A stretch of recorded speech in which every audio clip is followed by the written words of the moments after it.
Vamos só aguardar um minutinho para a galera entrar no nosso Webinar Room? Com certeza, estou super animado. Eu também. Olá, Marco, Denise, Ismael. Nossa, muita gente! 15 segundos do nosso webinar, já mais do que 140 pessoas, Felipe, imagina! Gente, conta aqui para nós, para mim e para Felipe, da onde vocês estão assistindo esse webinar, que estamos super curiosos para descobrir a geografia de webinar de hoje. Tem Belo Horizonte aqui? Cadê os mineiros? Se tiver alguém da Rússia também, não é? Seria ótimo. Ia ser legal. Recife, Manaus, Santa Catarina, Rio Grande do Sul, São Paulo, tem São Paulo. Bacana. Ceará, nossa, Brasil inteiro está assistindo a gente. Muito bom. Legal, gente, eu acredito que nós podemos começar já o nosso live maravilhoso. Sejam muito bem-vindos para mais um web da Mentorama. Estamos muito felizes de ver vocês aqui de novo. E hoje nós vamos bater papo sobre o assunto super interessante, sobre a área que tem alta demanda no mercado mundial, a área de TI. O tópico de hoje, introdução ao Python, iniciando a jornada como programador. Certo, gente? Mas antes de tudo, pelo amor de Deus, vamos verificar se está tudo funcionando. Gente, manda no chat se você está ouvindo a gente, está vendo, a qualidade da imagem está ok, nós podemos continuar? Tudo certo com o meu áudio, estão me vendo bem?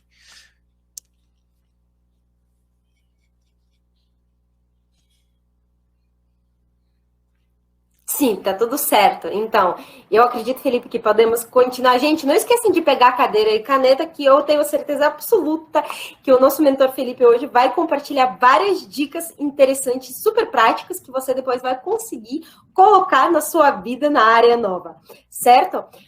E conta aqui um pouco pra gente, vamos nos conhecer um pouco melhor. Vocês já estão trabalhando, tá estudando, o que vocês estão fazendo da vida? Qual é a situação de vocês?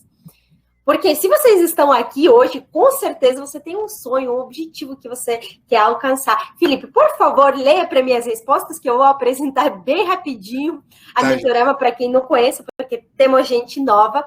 Somos escola online das profissões digitais que se chama Mentorama. Hoje em dia nós temos mais de 3 mil alunos do Brasil inteiro. Olha que incrível.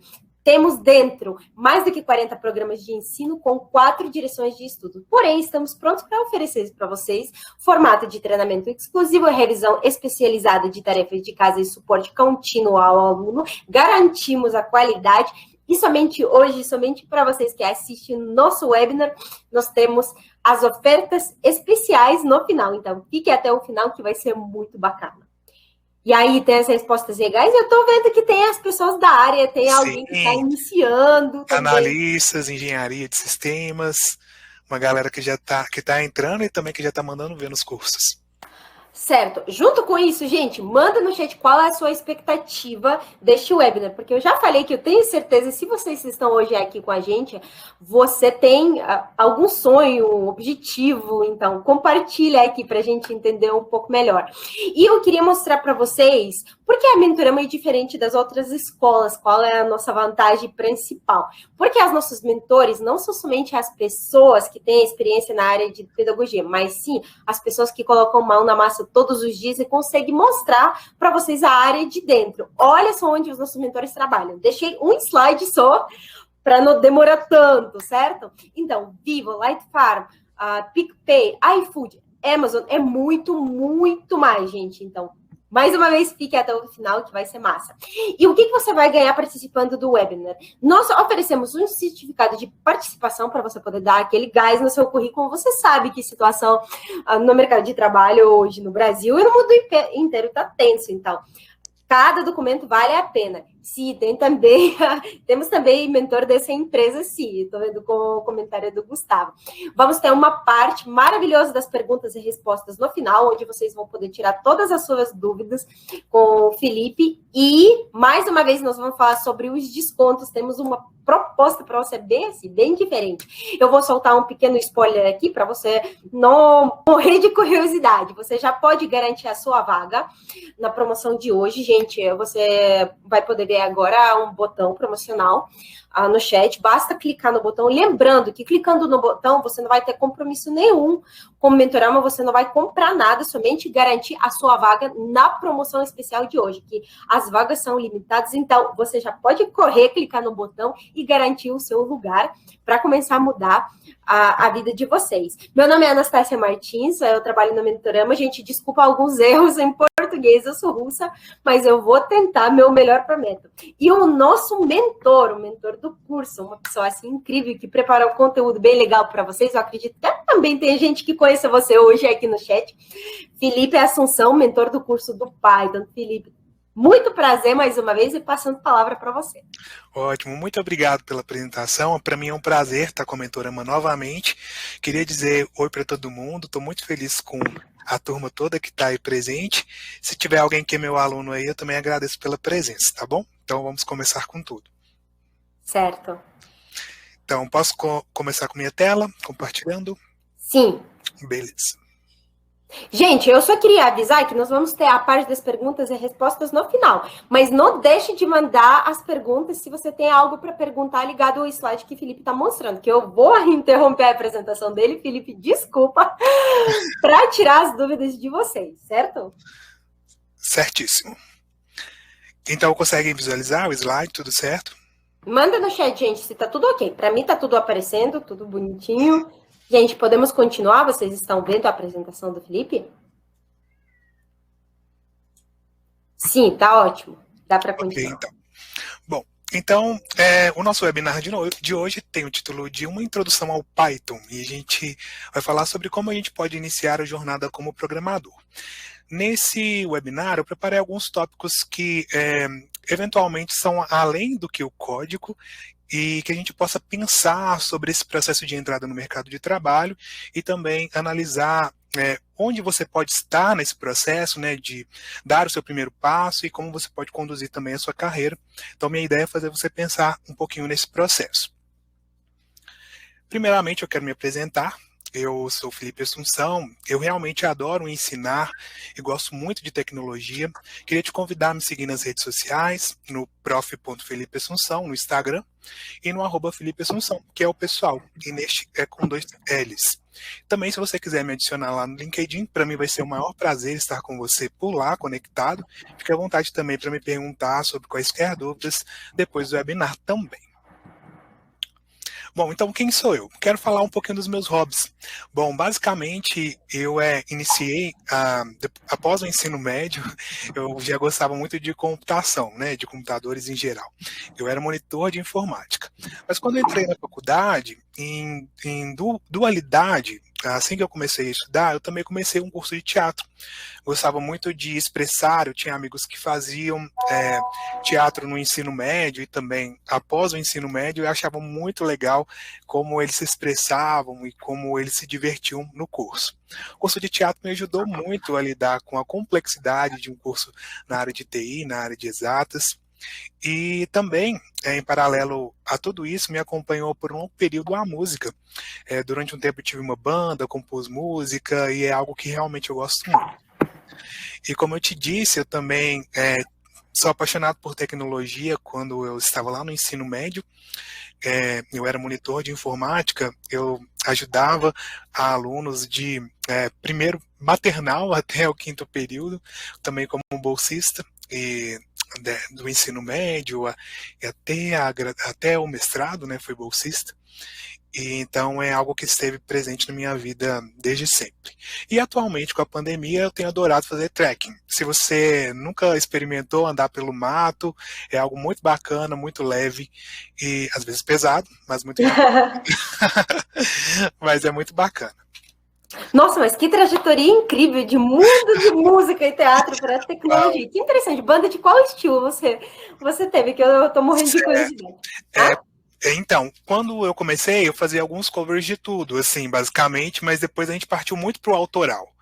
Então a gente basicamente escrevia, depois eu tive uma fase que era mais solo, e teve até um projeto de um livro, algumas coisas assim, mas basicamente uma vida artística também com a tecnologia junto com isso tudo, que me Que ajudou legal. muito também a lidar com as complexidades do mundo assim da informática, do mundo corporativo, do trabalho em geral, porque torna a vida um pouco mais leve, né? A arte para a gente também é um resgate assim em muitas coisas, ainda mais nesses tempos que estamos vivendo que são de bastante desafios.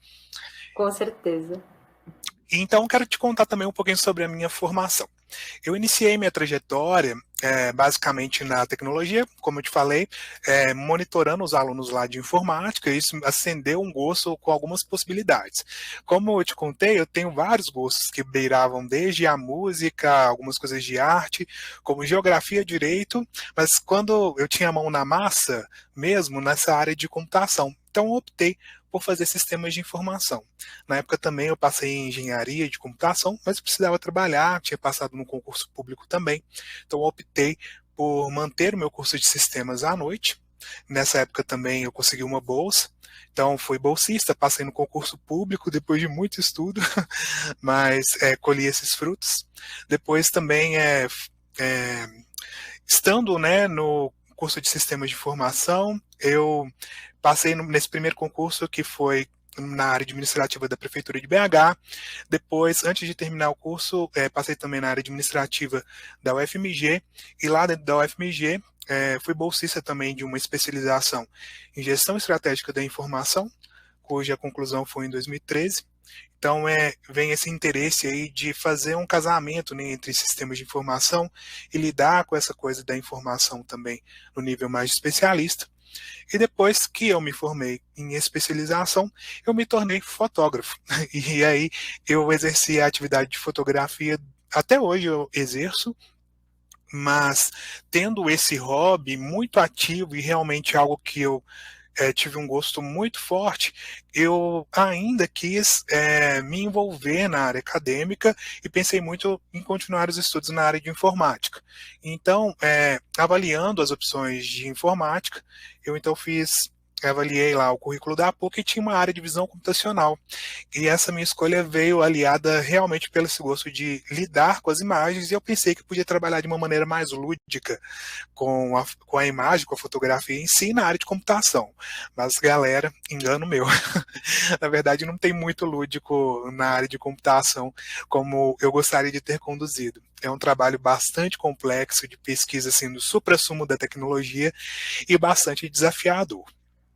Então, eu espero concluir o meu mestrado esse ano, estou me esforçando muito, e esse mestrado ele me abriu muitas portas para poder ser professor, por exemplo, no curso de pós-graduação, lá no IGTI, em Visão Computacional.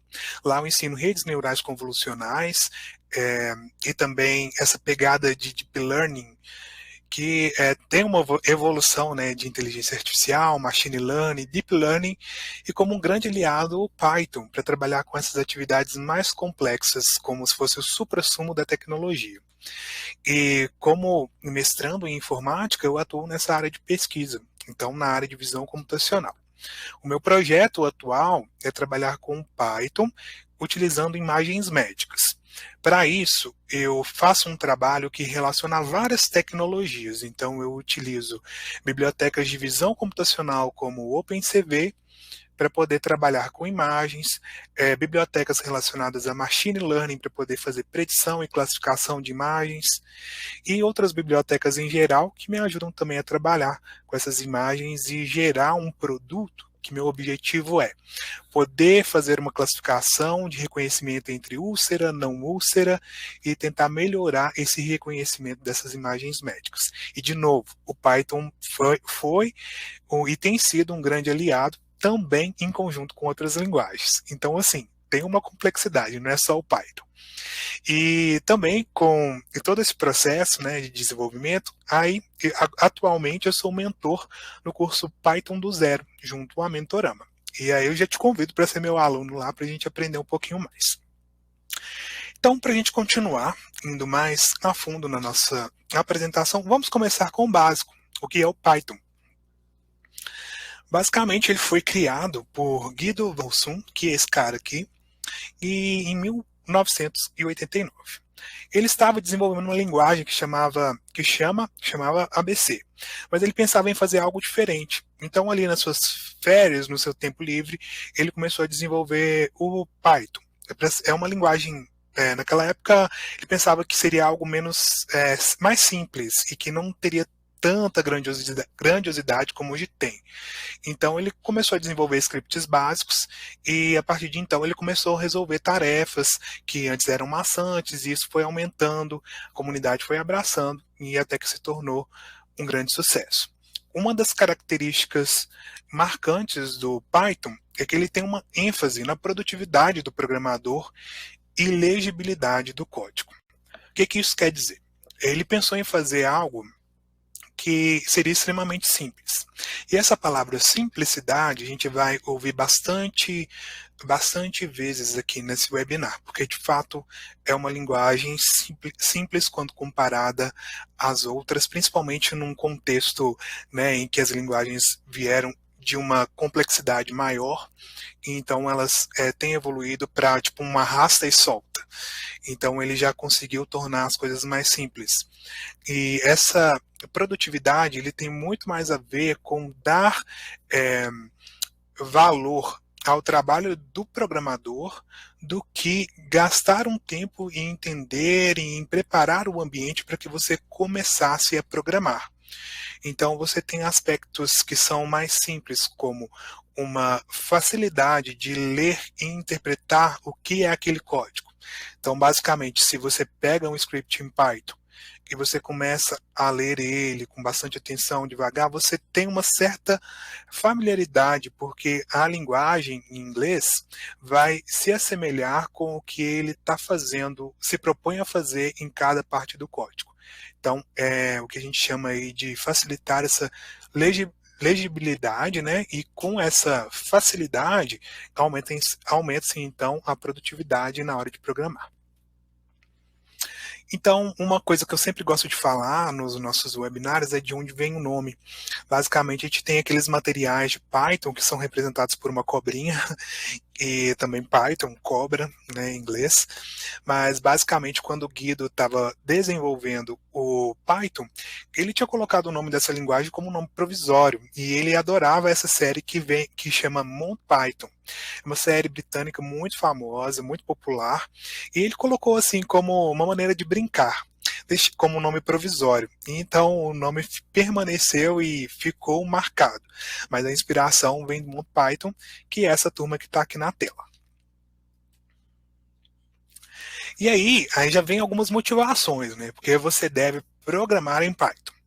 E uma das grandes motivações para isso é que grandes empresas utilizam. Uma confusão que geralmente as pessoas fazem é que geralmente a gente não consegue ver as linhas de código. E geralmente quando a gente lida com redes sociais, plataformas, sites, a gente está lidando com front-end, que é aquilo que aparece para a gente como usuário. Só que o Python ele é utilizado ali nessas empresas, em algumas plataformas, de uma maneira que pode ser completa ou que pode ser em partes, através de módulos ou pequenos scripts que fazem parte da tarefa de que toda a plataforma faz. Então a gente tem aí o YouTube, o Instagram, o Dropbox, Pinterest, e até mesmo a Pixar, que a gente às vezes associa como uma empresa apenas de animação, que a gente associa só com o produto final, né, de cinema. Mas também essas empresas utilizam de tecnologia. E como, né, não lembrar do contexto que a gente está vivendo, em que muitos dos trabalhos migraram para o virtual. Então a gente tem uma demanda cada vez maior de trazer o que aspectos físicos, né, para virtualizar em web, em programas desktop, buscando automatização. Então, além dessas empresas famosas, a gente também tem essas empresas, vamos colocar assim, mais simples, do bairro, ou até a sua própria, que tem demandado novas tecnologias e essa virtualização, e o Python pode ser um aliado também. Então a gente pode dizer que, se você quiser, todo mundo usa Python, inclusive quem não é da área de tecnologia. Por exemplo, você pode escolher hoje não ser um programador, mas você pode se interessar em automatizar uma tarefa. Você pode ser um médico, você pode ser um engenheiro, mas você quer ali brincar com alguma coisa no seu computador e tornar-se mais produtivo. Então, o Python pode te ajudar. Ainda mais porque eu já te disse que ele é um pouco mais simples. Então, além dessa grandiosidade toda, que você pode se preparar, inclusive, para tentar uma vaga nessas empresas, você pode fazer tarefas mais simples do seu cotidiano, da sua profissão, utilizando também o Python. Vamos falar então sobre algumas características. Aí nesse aspecto eu quero falar sobre as vantagens e também de algumas desvantagens, e aí a gente vai evoluindo. Então, de novo, simplicidade é a alma do negócio. Quando a gente começa a estudar o Python, é importante a gente pensar em algumas questões como palavras reservadas, que elas tendem a ser simples, e o que a gente chama de palavras reservadas. Por exemplo, quando a gente tem numa linguagem de programação um print, a gente não pode usar ela para descrever uma variável, porque ela já é reservada no sistema, porque ela tem função de imprimir um escrito, né, algum texto. Outras palavras também reservadas, como end, for, eles são geralmente simples de serem entendidos, o que aumenta a legibilidade e por isso é fácil de aprender. Então, se torna uma linguagem intuitiva. O que pode ser difícil, na verdade, no aprendizado da linguagem de programação Python? Não é a sintaxe em si, mas é a lógica por trás. Então, na verdade, esse meme aqui, ele fala, aprender Python pode ser simples, é simples, mas aí vem um algoritmo para te jogar uma torta na cara, porque às vezes o algoritmo tem a sua complexidade. Então, resolver problemas do mundo real não é uma tarefa trivial, mas com Python isso pode se tornar um pouco melhor. Um ponto também da filosofia do Python é pensar que quando o Guido e a sua turma, sua equipe, propuseram o Python, é algo que é um conceito de design, que é menos é mais. Isso assim, conceito de design, sou eu que estou dizendo, mas a filosofia por trás do Python é ser o mais simples possível. E aí a gente tem algumas brincadeiras aqui. Quando você troca o C++ por Python, aí você diz tchau para todos os ponteiros, o ponto e vírgula, os colchetes, o man. Por quê? Porque ao contrário do C++, você precisaria usar algumas estruturas que eventualmente, para quem está começando a programar, é um tormento. Quantas vezes, quando eu estava lá no início de sistemas, começando a programar em C++, eu ficava, sem brincadeira, horas para tentar descobrir que era um ponto e vírgula. E vale lembrar que os compiladores de antes, eles não eram tão intuitivos, eles não te contavam muitas coisas como hoje te contam. Então a gente precisaria da ajuda de vários olhos, vários amigos, e inclusive do professor para te ajudar a vasculhar o código com uma certa maldade para você descobrir isso daqui. Então, sem brincadeira, às vezes podia levar algum dia, e às vezes o problema não era nem você que não conseguia programar, era o problema de você não conseguir achar mesmo o ponto e vírgula para você poder, então, continuar desenvolvendo. Isso fazia com que você gastava mais tempo. Vamos comparar também essa brincadeira aqui. Quando você coloca o Python, Java, o C++, o Scratch, vamos chamar isso daqui de uma caixa preta. Uma caixa preta você tem que mentalizar, pedir a Deus e ao universo para você entender o que está ali dentro. E na linguagem do Scratch você precisa ter um pouquinho de intuição, muita intuição e abstração. C++ as coisas já começam a acontecer, o Java já é uma coisa assim, que faz mais sentido, mais ligado, uma coisa mais foda. E aí eles brincam assim, não, então Python você não precisa de pensar, porque é tão simples, mas é pura balela, tá? Você precisa pensar muito, mas eu quero dizer que o Python já te dá muitas coisas prontas. E outra brincadeira aqui, que o Python ele pode ser a linguagem mais fácil para aprender. Você não tem colchetes, não precisa do main, nem ponto e vírgula, mas aí ele vai dar um erro tipo assim, com um espaço duplo. Aí você fica assim, o que está acontecendo? Não era tão simples? Então assim, é simples, mas tem ali os seus poréns também. E aí eu te pergunto se você tem saudades dos anos 80, quando as programações, as linhas de código eram maiores. Talvez alguns saudosistas dizem que poderia ser mais fácil você entender a fundo como as coisas funcionam. Mas eu sou dos anos 80, mas não tão longe assim, e comecei a programar lá pelos anos 90, 2000. E aí Graças a Deus eu não me lembro dessa fase, me lembro dessa daqui. Então, esse daqui a gente tem uma linguagem assembly para poder imprimir o Hello World. E aqui a gente tem o Python, que basta uma linha de código para você imprimir o Hello World. Eu acho que até merece uma salva de palmas, porque realmente é incrível a quantidade de código que você precisava gastar para poder resolver um problema que é muito simples e que com Python você já resolve, é só uma linha de código.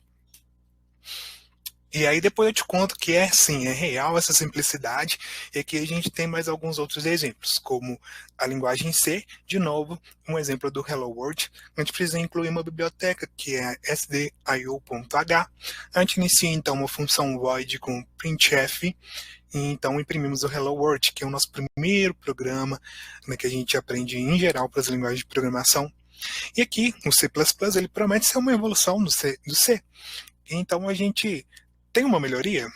A gente tem melhoria sim no C++, mas aqui a gente tem inclusive um aumento das linhas de código. E no Java, a gente também, vamos dizer assim, que seja mais popular que o C++. E aqui a gente até tem uma certa confusão. Por exemplo, a gente inicia uma classe, aí depois a gente tem uma função pública estática void main, e aqui eu quero te contar que eu vou usar uma string para então imprimir na tela um Hello World. Mas aí começa a confundir, porque às vezes você está trabalhando já com uma classe, mas você só quer imprimir o Hello World. E aí você vem para o Python de novo, e aí você, só com uma linha de código, já resolve todos os problemas. Então, isso se repete não só com o Hello World, mas em várias outras funções, que quando você vai comparar com outras linguagens, você vê um punhado de coisas, e aí com o Python ele te joga assim na cara e te torna tudo mais fácil, assim, de maneira mais simples. E a gente tem algumas características que são mais técnicas da linguagem. Então, é uma linguagem dinâmica e fortemente tipada. O que é isso? O Python ele detecta automaticamente o tipo da variável e atribui o tipo à mesma. Então, uma das primeiras coisas que a gente aprende quando a gente está programando é declarar variáveis. E a gente tem alguns tipos, como o tipo inteiro, booleano, string, que tem a ver com os caracteres de texto, o inteiro, float, que tem a ver com os números. E, basicamente, nas linguagens como C, C++, você precisa definir esses tipos antes de você declarar uma variável. Isso não acontece com o Python, porque quando você já nomeia a variável, você atribui um valor a ela, ele já reconhece de que tipo aquela variável pode fazer parte. E, além disso, você pode mudar de forma dinâmica o valor dessas variáveis ao longo do código. Uma característica também em relação a uma linguagem interpretada, incompilada, e algumas pessoas, eu também considero que o Python seja uma linguagem que seja, tem essas duas características, que é interpretada e compilada. Né? Interpretada, que ela está ali, ela pode ser executada, as suas linhas de código, em tempo real, sem que gere necessariamente um arquivo binário para que isso seja executado, como acontece com os compiladores em geral. Mas, ao mesmo tempo, ela precisa ser interpretada, né, a linguagem do código em Java, para que possa ser executada e mostrar os resultados. Então, ela tem essa dualidade. Né? Tem uma complexidade aí, mas ela tem essas duas características. Um ponto interessante também dessa linguagem é que ela é livre de código aberto. Então, o que isso contribui? Para que é uma linguagem que esteja em constante evolução, sobretudo pela questão de uma ampla comunidade que se mantenha ativa e motivada por continuar produzindo algo que seja simples, positivo e produtivo. E também a gente tem a possibilidade de que o fato de ser de código aberto, que programadores mais experientes possam contribuir com a linguagem e, por exemplo, encaixar demandas, né, da atualidade para para fazer com que a linguagem possa também atender. Então, evoluir um pouco da sintaxe, da lógica da linguagem. E o legal é que muitas pessoas acham que todas as linguagens de programação são grátis. O Python você pode usar sem pagar, até pelas propostas de ser livre, de código aberto, mas a gente tem um exemplo cujo MATLAB, por exemplo, que também é algo que eu aprendi nos meus primeiros anos ali do mestrado, da computação, você precisa, né, comprar uma licença para poder utilizar.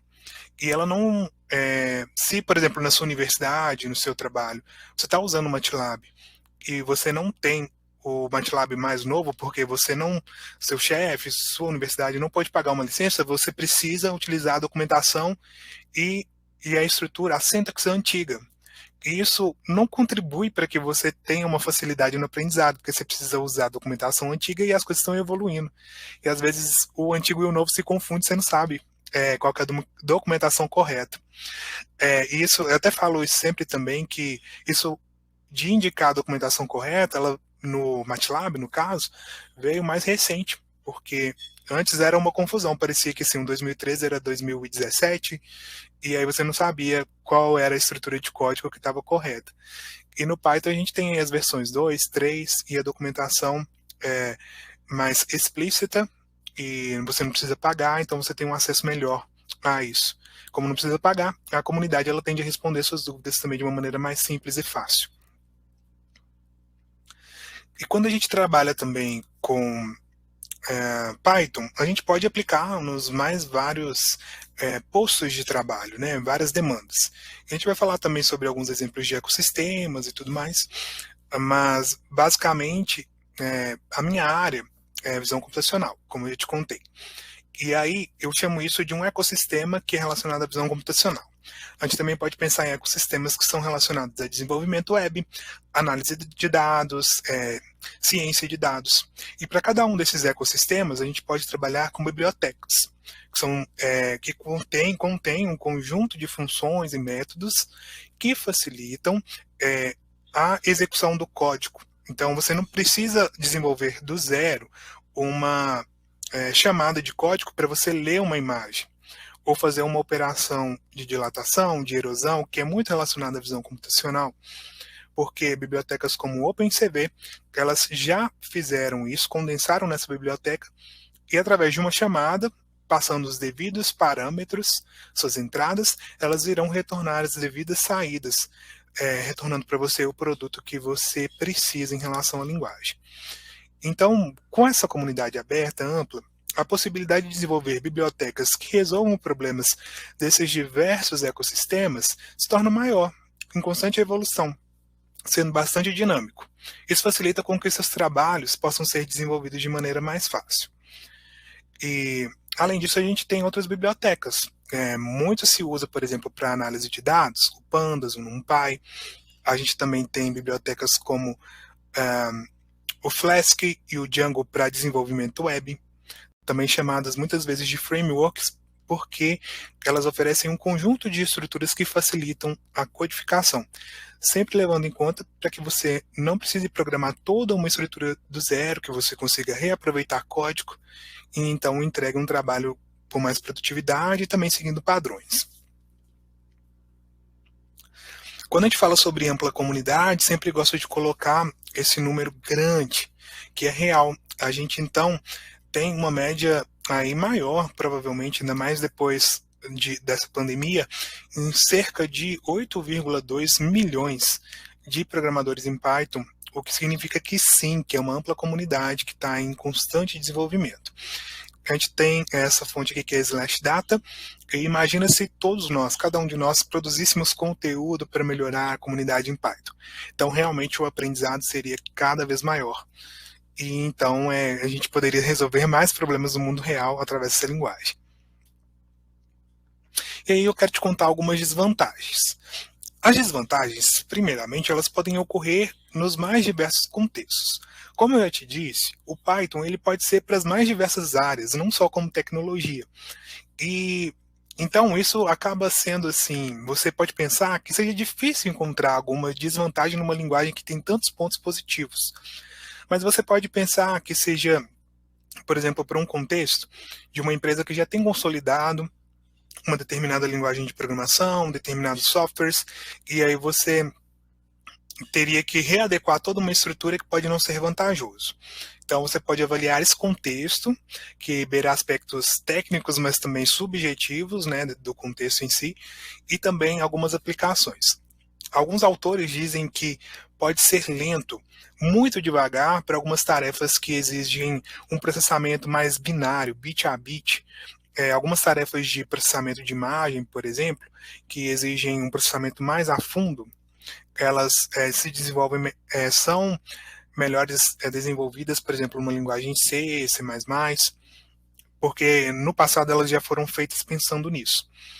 E também algumas pessoas dizem, alguns profissionais, que o Python ele pode ter uma dificuldade de você trabalhar, né, como desenvolvedor para acessar recursos de baixo nível. E quando a gente fala sobre baixo nível, a gente pode pensar nas entranhas da computação, que é lidar com o núcleo do computador, o kernel, programar em termos de memória, e sendo uma vantagem, então, trabalhar pensando no Python como uma linguagem de alto nível, quer dizer, mais próximo da nossa linguagem, né, do nosso entendimento. E então, a gente vem aqui para o tópico de como aprender. Existem várias possibilidades para que a gente possa aprender, e uma delas é a gente pensar sobre que aprender ele tem determinados aspectos. E a gente pode pensar primeiro na ideia da sintaxe básica, e inclusive para a gente poder aprender melhor, a Ana vai até contar para a gente um pouco mais sobre a Mentorama, mas eu quero deixar aqui para vocês que aprender é interessante que a gente pense em algumas etapas, e a gente tem alguns problemas. Primeiramente, o processo de aprendizado em Python, ele envolve primeiramente em você entender a sintaxe básica, que são as palavras reservadas, as variáveis, as estruturas de condição, dados, programação, orientado a objetos, que são a linguagem em si. Mas depois a gente tem o iceberg em si, que é o problema real, que é essa modelagem, de você conversar isso de uma maneira legal, que atenda os objetivos. E para isso é importante que você escolha bons materiais e métodos. E é por isso que a Mentorama está aí também para te auxiliar. Não é isso mesmo, Ana? Eita, desliguei meu microfone. Sim, isso mesmo. Eu vou agora entrar com o meu recado bem rapidinho, certo? Nossa, caiu a minha internet, mas mesmo assim, eu consegui ouvir. Felipe, a sua trajetória é incrível. Nossa, a galera tá mandando no chat, tá mandando que você é multifuncional. Consegui fazer quase todas as coisas. É maravilhoso. Obrigado. E como o Felipe já apresentou para vocês, a área um pouco falou do Python, do que o desenvolvedor Python faz, nós vamos resumir agora essa informação em alguns teses. Então, o Python é mais frequentemente usado no desenvolvimento do back-end de aplicativos da web. A principal tarefa de um desenvolvedor Python é fazer com que os serviços entendam a solicitação e os sites respondam corretamente às ações do usuário. E desenvolvimento de aplicativos web, servidores cliente, desenvolvimento de jogos, ciência de dados, desenvolvimento móvel e aprendizado de máquinas são exemplo de área que utilizam Python, gente. Tem muita coisa. E em 2020, pela primeira vez depois de 20 anos, a linguagem Python superou a linguagem Java em um ranking que mede as linguagens de programação mais populares. Incrível, né, Felipe? E hoje Python é a segunda linguagem mais popular de todas. E a procura, a pandemia também, se a gente pode falar assim, ajudou um pouco. A procura por programadores de Python cresceu 17% durante esse período e o salário médio de um programador de Python no Brasil é de 4.130. Mas, na verdade, eu não gosto muito de prender um salário dentro de uns limites, porque depende de você e do seu desenvolvimento, como é que você vai correr atrás do conhecimento, atualização, é muito mais. Pode ser 4.130, pode ser bem menos e também pode ser muito, muito mais, porque a área de TI é principalmente maravilhosa por causa disso, que não tem limite, sempre tem como crescer, não é? Com certeza. Ótimo. E com a crescente importância da carreira de dados, Python ganhou uma incrível notoriedade nos últimos anos, sendo considerada uma linguagem de alto potencial e muito versátil e indispensável para o desenvolvimento do sistema de dados. E a gente vai divulgar hoje a profissão de desenvolvedor Python, que o Felipe é o mentor dos cursos, um dos cursos que entra dentro dessa profissão, uma profissão incrível. Daqui a pouco eu vou explicar para vocês porque a profissão é mais vantajosa do que um curso. Os nossos mentores, você já conhece o Felipe, temos também o Rafael, acredito que a galera também deve conhecer. Queria mostrar para vocês bem rapidinho como é que funciona o sistema educacional na Mentorama. Você vai assistir as aulas, nossas aulas são pré-gravadas com qualidade de vídeo muito boa, significa que você não vai precisar de mudar a sua rotina para aprender as coisas novas. Além disso, você vai ter uma ótima possibilidade de colocar o seu conhecimento na prática. Cada módulo do curso tem a tarefa de casa que você vai realizar e você vai ter o apoio do mentor, que vai tirar todas as suas dúvidas, responder as perguntas, dar o feedback, explicar o que você precisa de melhorar, como você pode melhorar isso, e a notícia maravilhosa, que no final das contas você vai fazer o seu projeto de conclusão, que vai entrar no seu portfólio e vai te ajudar bastante começar na área nova. Não é, Felipe? Hoje em dia, eu acredito, para quem trabalha na área de TI, o portfólio, os cases práticos são bem mais importantes do que o certificado. Com certeza. Certo. Eu queria mostrar para você bem assim, rapidinho, a nossa plataforma da Mentorama. A Mentorama tem a própria plataforma onde você vai assistir as aulas, realizar as tarefas. Temos os nossos time de suporte. Se você tem algumas perguntas, porque como é mundo digital, sempre tem essa pergunta, se você vai ter um problema, como é que você pode abrir módulo, mandar as tarefas de casa. O time de suporte sempre está pronto para tirar qualquer dúvida e resolver o seu problema mais rápido possível. Além disso, a Mentorama vende os cursos online, mas mesmo assim sempre tentamos trazer algo presencial para você. Porém, nós criamos comunidade, é um grupo dos alunos que você pode se inspirar, fazer amizade, trocar as ideias. É maravilhoso que assim você vai aprender muito mais com as perguntas dos colegas, vendo as respostas e assim, com conhecimento, porque a comunicação é chave de ouro, certo, gente? E você já pode aproveitar o desconto, que hoje o desconto é maravilhoso. Fique até o final. Eu vi que alguém perguntou sobre a lista de livros, sobre as indicações. Tem que esperar até o final para poder aproveitar, porque Felipe preparou uma lista incrível para vocês, mas tem que ficar até o final, lembrando. Gente, você já pode clicar no botão que vai aparecer no chat. Lembrando que clicando nesse botão, você não vai se comprometer da forma nenhuma com a Mentorama, somente vai garantir a sua vaga, porque a promoção de hoje não vai passar para amanhã e existe geralmente só para vocês que assistem os nossos webinars, certo? Então, bora aproveitar, clique no botão, garante sua vaga para poder tirar as dúvidas e fazer perguntas para os nossos gerentes de vendas, que vai esclarecer tudo da melhor forma. Além disso, uma notícia maravilhosa. Além do desconto, gente, hoje eu ofereço um curso grátis, um curso de presente para os 5 primeiros inscritos. Então, bora aproveitar, gente. Clique no botão que ainda dá tempo ganhar.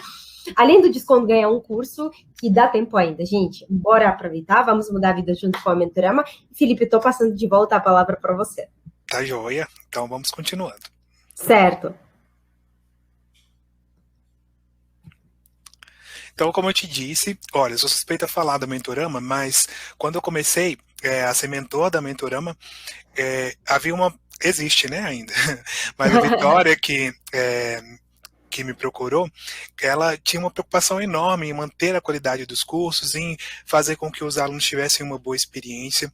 Então, todo o desenvolvimento do curso, do Python do zero, eu tentei, assim, fazer o curso para quem está começando do zero mesmo, e assim, meio que passando a mão na cabeça, mas também com algumas dificuldades para que o aluno não para que tivesse um equilíbrio, né, entre o não muito complexo e o equilibrado. Então, dentro do nosso módulo, a gente tem lá os aspectos básicos da linguagem, que dá sintaxe. Depois, nas partes finais, a gente trabalha com alguns projetinhos que estão mais populares, como o trabalhar com Django, com análise de dados, machine learning, para que você tenha uma noção de utilização nesses ecossistemas, do uso das bibliotecas, das estruturas de linguagem, para que você já consiga codificar e, então, decidir se você vai trabalhar em cada uma dessas áreas, para que você saia do zero de fato. Né?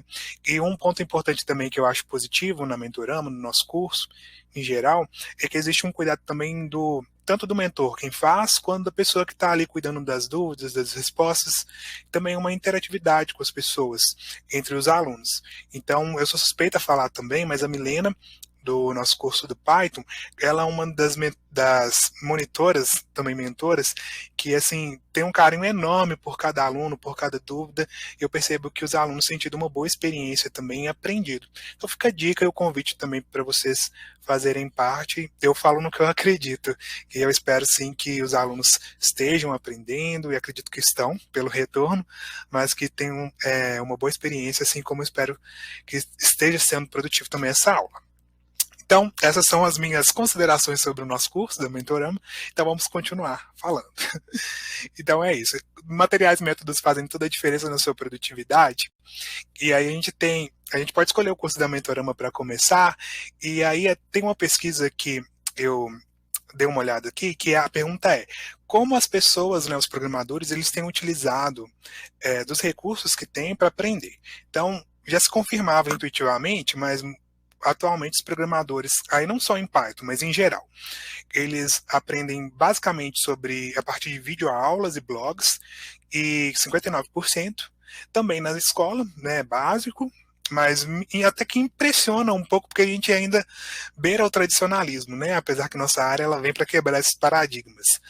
Mas, em geral, as pessoas pensam que a escola é o primeiro lugar. Então, livros, né, e mídias físicas, cursos online com certificação e fóruns online. E a gente tem aqui algumas ciladas, que às vezes pode ser ciladas, mas nem sempre é, né? Mas nos fóruns, por exemplo, cada um fala o que quer. Então, às vezes, você não tem ali uma seleção de material que vai ser muito produtiva. Você pode se confundir. Mas, em geral, você tem boas respostas lá, mas você precisa saber filtrar. A vantagem de ter um bom método é que alguém já pensou isso para você, e aí você consegue seguir ali aquele passo a passo e já eliminar o que seria. Às vezes você ia gastar um tempo para estudar uma coisa que seria pouco relevante e alguém já pensou em tacar para você aquilo que é mais relevante para você atingir um determinado objetivo.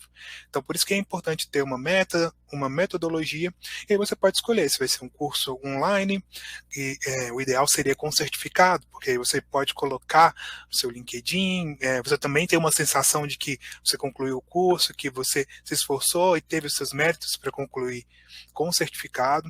Você também pode estudar, né, a partir de livros, e eu acho que os livros eles te colocam em contato ali com conteúdo científico que geralmente foi escrito por um autor muito bacana e que tem domínio sobre aquele assunto, e você tem mais propriedade confiança para poder desenvolver. Na escola, com um professor experiente, e nos vídeos também você tem que saber eliminar a redundância, porque às vezes você perde um pouquinho de tempo para eliminar o que é realmente, para filtrar o que é realmente necessário. Ô, Felipe, só para te avisar qualquer coisa que você não mudou a apresentação, só perdão. Você não percebeu. Sim. Então, deixa eu ver aqui.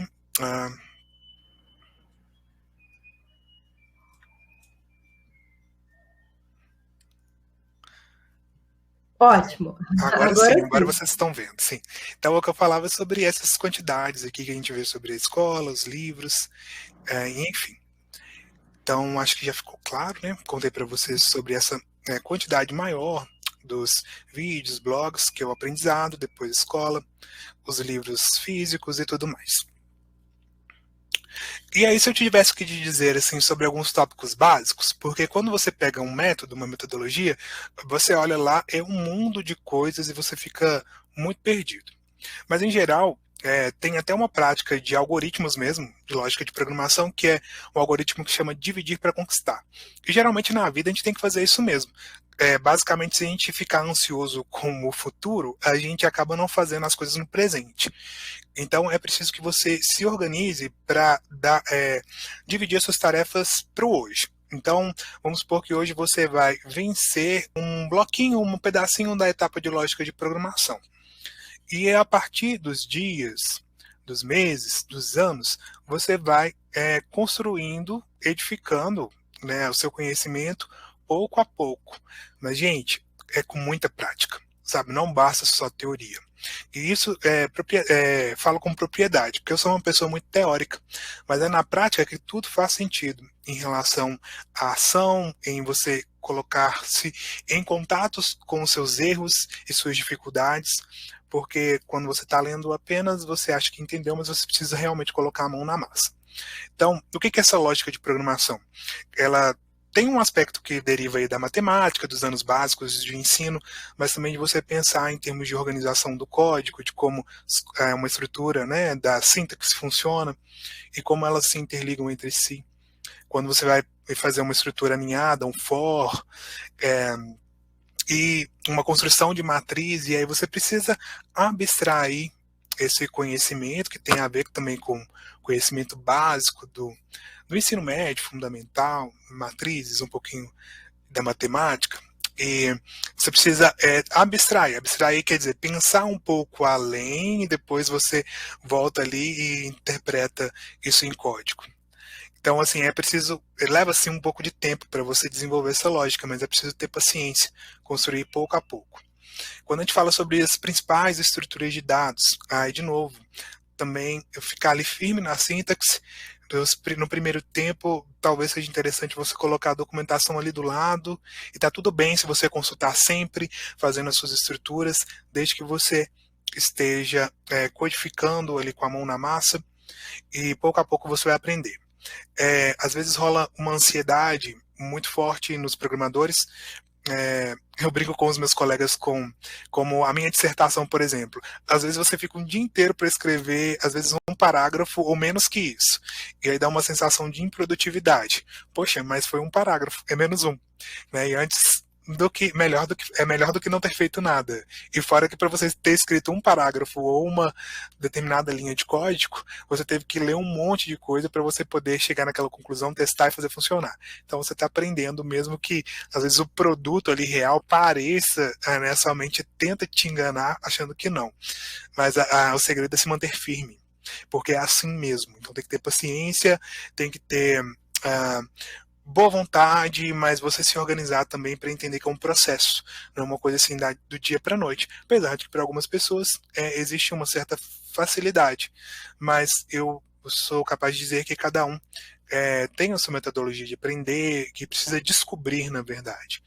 Né? Então, aprender essas estruturas de dados, que vem a ser o for, as palavras reservadas, as condicionais, como trabalhar com os arquivos, listas, dicionários. Depois o conceito de orientação ao objeto, que vem um pouquinho mais de abstração, trabalhar com as classes, os métodos, as funções. Depois é interessante que quando a gente trabalha com aplicações, seja web, as aplicações desktop que a gente desenvolve no nosso ambiente de trabalho, que a gente aprenda a lidar também com uma linguagem, como SQL, NoSQL, MongoDB, para a gente trabalhar com dados, bancos de dados. Basicamente, tudo que a gente está desenvolvendo assim de programas, a gente tem que lidar com algum tipo de informação. Cadastro de clientes, a gente precisa recuperar um dado através da web, por exemplo, e tudo isso, eventualmente, a gente precisa armazenar em algo e também recuperar. Então, eventualmente, é uma boa prática também integrar o Python com o SQL. Isso a gente até vê também no nosso módulo de análise de dados e machine learning, e trabalhar com esses dados. E o Python ele pode fazer isso unido com o SQL, o MongoDB e etc. Tem uma integração que é possível. E também fazer... e aí quando você está numa etapa mais avançada, que você entende, né, assim, como construir um código do zero, resolver, vamos dizer assim, pequenos problemas do dia a dia com essas estruturas básicas, aí você então pode avançar. Por exemplo, eu estou te dizendo que no meu projeto de mestrado, eu precisei usar várias linguagens além do Python. Então eu precisei conectar essas linguagens entre si, utilizando módulos e APIs que conectam através da própria linguagem em si, mas que me dão resultados diferentes ou mais rápidos do que a própria linguagem que eu estou utilizando. E isso é incrivelmente útil quando um sistema já foi desenvolvido em uma determinada linguagem e você precisa utilizar um pedacinho ali de código, por exemplo, em Python, para gerar um resultado e então esse sistema usar esse resultado para dar prosseguimento. Então, você pode utilizar desses recursos, dessa conectividade, e aí talvez um aspecto mais intermediário e avançado da linguagem. E aí você vai evoluindo. E tudo por trás disso está em conhecer a sintaxe, que é a estrutura da programação em si. E aí, quando a gente fala sobre ecossistemas, aí vamos pensar aqui em tópicos também mais populares que as pessoas utilizam para desenvolver o Python. Um minutinho, água.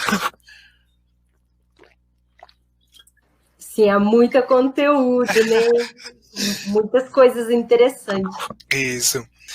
Aí a gente tem aqui o desenvolvimento web, que é muito popular em Python, e a gente tem frameworks como o Django e o Flask. De novo, o que vem a ser framework? Ele, vamos dizer assim, que você instala um framework como se fosse eventualmente uma biblioteca que tem um conjunto de recursos que facilitam a programação para essa determinada atividade. Então ele já me dá algumas funções prontas para um desenvolvimento web, como, por exemplo, no nosso módulo, a gente fala sobre um CRUD, que é um cadastro de clientes, que é uma interface mais do back-end, né, da pessoa que está ali fazendo a estrutura interna de um site, que é o primeiro passo ali para ela entender como instalar o Django, como fazer esse CRUD. Análise de dados. Incrivelmente útil nas empresas atuais. A gente pode falar sobre finanças, essas corretoras têm contratado muitas pessoas.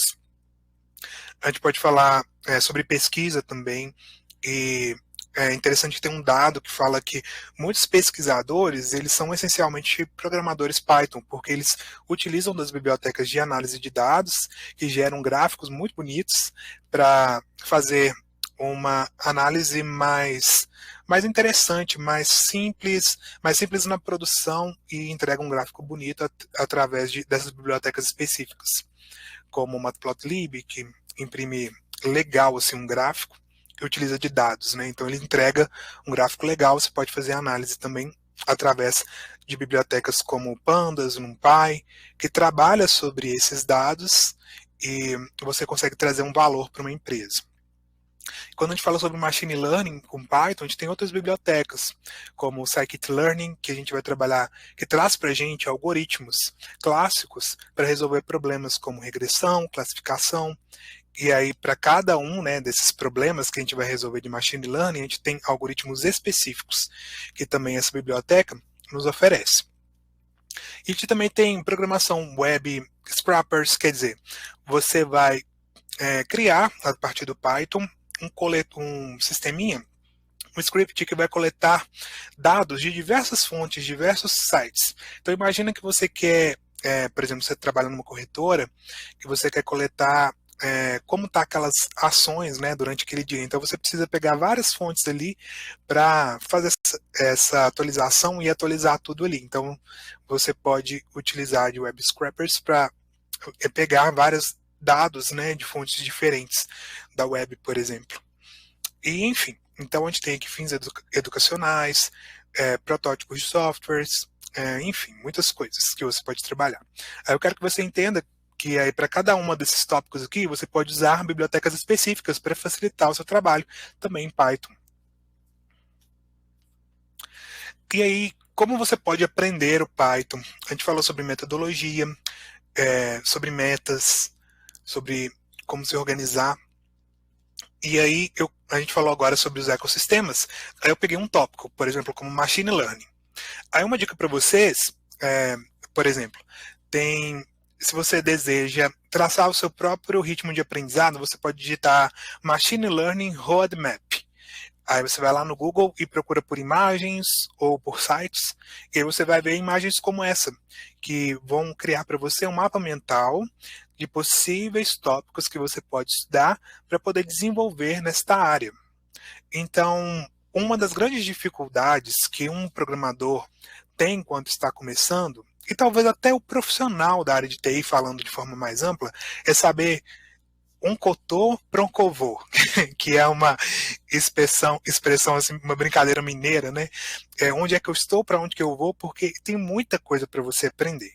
Então você pode, para isso ficar mais claro para você, traçar uma trilha mesmo, pronta, que é esse roadmap, e você seguir ele para você ter essa sensação de que sim, que você já está desenvolvendo, porque cada tópico que você for estudando, você vai preenchendo o conhecimento. Ao mesmo Felipe, tempo, eu só queria falar que estou vendo o comentário que a galera não está conseguindo ver a informação no slide. Você consegue aumentar, mesmo se você está assistindo, via computador ou via celular, tem como aumentar. certo. A ideia desse slide aqui é ele ser um pouquinho, na verdade, não mostrar tudo que está aqui escrito. Vocês estão conseguindo ver aqui eu aumentando, correto? Acho que sim. Sim, mas mesmo assim, quando você mostra da forma que você mostrava, dá para aumentar. A Beleza. galera consegue aumentar. Só aproximar. A ideia aqui, deixa eu voltar com a ideia aqui, na verdade, não é você ler aqui cada tópicozinho, porque você pode fazer isso na sua própria pesquisa. A ideia é mostrar como é a estrutura aqui de um mapa mental do tópico de Machine Learning. Porque aí você digitando, por exemplo, Machine Learning Roadmap, você pode ter várias estruturas como essa, ou então você digita lá, por exemplo, Django Roadmap, e aí você consegue criar alguns tópicos e então organizar o seu estudo para que você possa aprender melhor e com mais produtividade. Um tópico importante também é que, à medida que você vai avançando, uma dificuldade é você fazer projetos, porque eventualmente você está aprendendo pequenos scripts e é difícil você dar uma cara daquele script para um determinado projeto. Mas a ideia aqui é que a gente comece a selecionar alguns projetos que você pode pensar sobre eles à medida que você estuda. E aí eles vão ganhando forma. E um ponto também é que existe projetinhos e projetão. E a gente pode pensar também naquela ideia do menos é mais, mas não deixe de mostrar o seu trabalho. Então, você pode primeiro pensar que você não deve se assustar em fazer projetos grandes, porque isso vai te afastar do seu objetivo final, que é o aprendizado. Isso pode te assustar. Mas você pode mostrar que você está desenvolvendo um script que resolve um determinado problema. Muito comum, por exemplo, de automação de tarefas, de web scraping, que é coletar esses dados da web. Então você pode você pode colocar isso num repositório como GitHub, para cada um desses pequenos projetos que resolvem pequenos problemas da vida real, e ir acumulando aqui esses códigos no GitHub. Se você inclusive, utilizar o GitHub, que é uma plataforma, né, para você guardar os códigos e que, inclusive, tem sido utilizado por muitos recrutadores para verificar sua experiência, também como portfólio.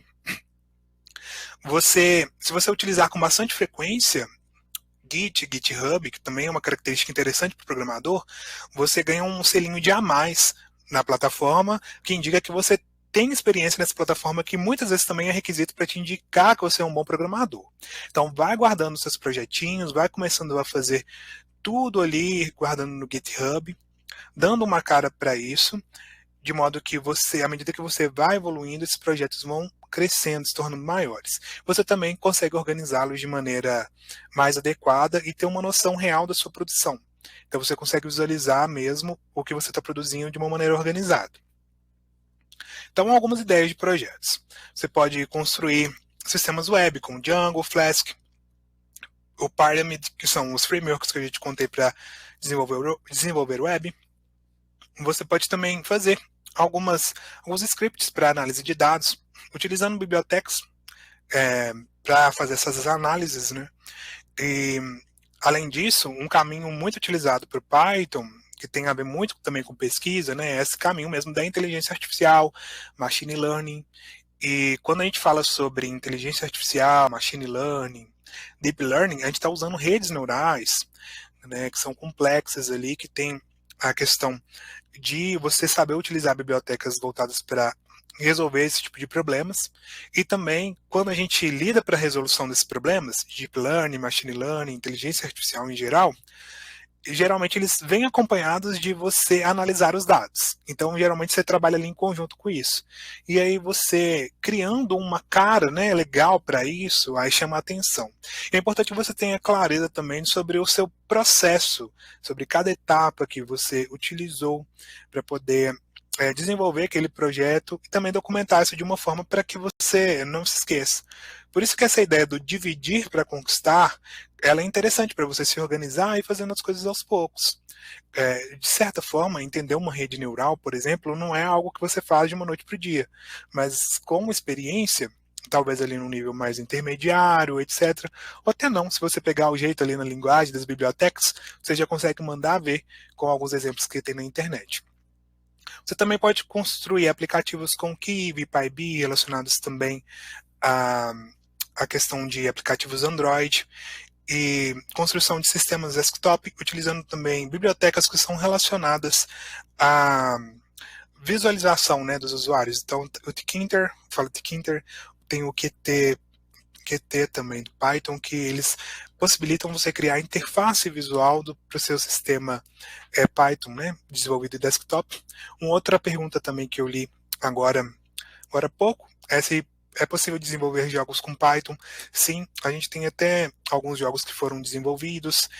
Tem um livro muito famoso que é a Introdução à Programação com Python, e logo assim, em algum dos projetos, ele conta para você sobre como produzir alguns jogos simples através da biblioteca Pygame. Então é possível você fazer muitas coisas, como desenvolver jogos também. E um ponto interessante é como mostrar seu trabalho. Eu acho que uma dificuldade em geral é você primeiro saber como você organiza esses scripts e como você dá uma cara para você apresentar ele. Porque geralmente, se você quer mostrar o seu trabalho, geralmente é para você ganhar uma vaga, seja uma vaga no mercado de trabalho, na pesquisa, ou então colocar à prova o seu conhecimento. Mas você precisa organizar. Então você precisa mostrar o seu trabalho, organizando ele, por exemplo, num repositório web, para que recrutadores tenham acesso, organizar como você desenvolveu para que você tenha ali, consiga explicar quais recursos você utilizou, por onde ele passou, quais foram as suas dificuldades, qual que é a sua inovação naquilo ali.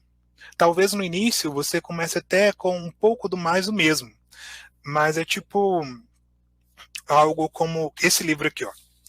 Esse livro aqui, ele não tem quase nada a ver com programação, mas ele tem a ver com o aspecto criativo, que é roubo como artista. Então, ele te pede assim, a ideia por trás desse livro, é para que você pegue algumas ideias. Por exemplo, um colega ele falou que desenvolveu uma calculadora em Python. Mas o que você pode tornar essa calculadora diferente? Talvez o seu aspecto visual. Então, utilizando essas ferramentas como o Tkinter, talvez você possa criar uma estrutura de apresentação que seja um pouquinho diferente, que tenha a sua cara. Isso já pode ter uma visão um pouco diferenciada para o recrutador, porque você saiu do óbvio. É óbvio que uma calculadora, por si só, talvez não seja um exemplo tão melhor, porque a calculadora ela precisa calcular, né? Mas quando se trata de alguma coisa que você possa exercer sua criatividade nas disposições dos itens, na entrega do resultado, das entradas, você pode inovar, de repente se inspirando num programa, num projeto que tem nesses repositórios web e colocar a sua cara. Então isso é roubar como um artista. A palavra roubo não é bonita, mas vamos dizer assim, você pega emprestado uma ideia e torna ela com sua cara. Então você faz isso repetidamente até que então o seu projeto se torne real e único. E quando você menos se der conta, você de fato é um programador que programou do zero e aquele programa tem a sua cara única.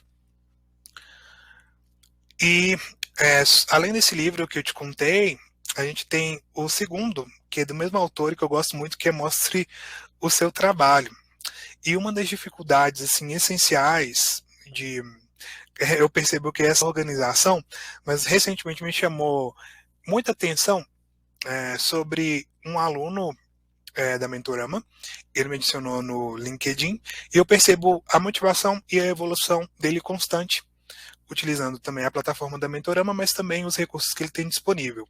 E ele consegue colocar as suas glórias, né, de produção de código como uma meta diária ou uma meta semanal. Cada vez que ele conclui as horas de estudo, ele tem um resultado do seu projeto e então ele divulga aquilo na rede.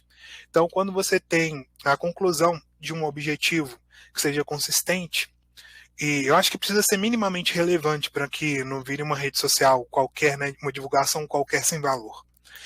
Mas você também compartilhar suas glórias, mostrar seu trabalho, porque mostra que você está em atividade. Você quer, se você fosse um recrutador, certamente você recrutaria alguém que demonstra proatividade, produtividade e que está desenvolvendo algo que você precisa.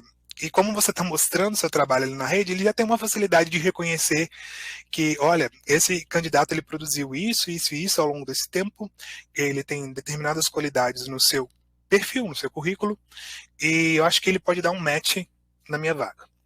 Então, cara, você tem que crescer e aparecer. Não adianta você só saber e ficar para você. Hoje a gente tem essa coisa do portfólio web, a gente tem várias redes sociais de busca de trabalho, de emprego. A gente tem plataformas em que você pode colocar o seu serviço online, como freelance, Workana, freelancer, você pode procurar vagas no vagas.com, e tanto vagas regionais como internacionais, trabalhar remotamente.